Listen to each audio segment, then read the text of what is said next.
जगन्नाथपुरी के एक भक्त की कथा है। एक भक्त था, उसके स्वप्न में जगन्नाथ जी आते थे। वो इतना रोता था मंदिर के बाहर खड़े होकर के। तो ठाकुर जी बोले, तू क्यों रोता? बोले, मेरे आप बस मेरे साथ रहो, मुझे और कुछ नहीं चाहिए, और इस बात का मुझे अनुभव होना चाहिए कि आप मेरे साथ हैं। तो भगवान जगन्नाथ जी ने उसको कहा, मैं तेरे साथ हमेशा हूँ, और इसका अनुभव तुझे जब करना हो समुद्र की बालू में चलना, और थोड़ी दूर चलने के बाद फिर पीछे देखना, 2 पैरों के निशान तेरे होंगे और तेरे बगल में 2 पैर के निशान मेरे होंगे। उससे तुझे पता चल जाएगा मैं तेरे साथ। अब तो वो रोज जाता, समुद्र के तट पर चल के देखता, थोड़ी दूर चलता तो 2 पैर के निशान उसके, बगल में छोटे छोटे छोटे चरण भगवान के।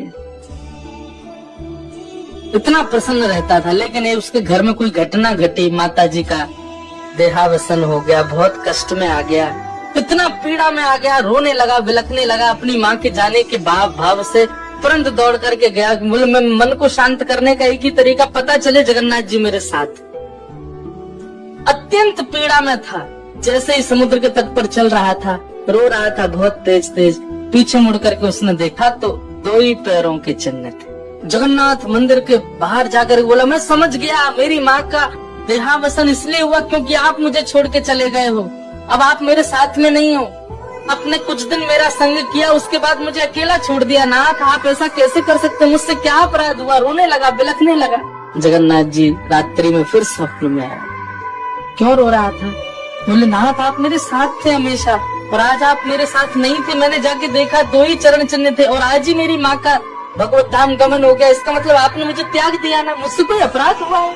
भगवान बोले, नहीं। तो फिर आज आपके चरण चिन्ह क्यों नहीं थे?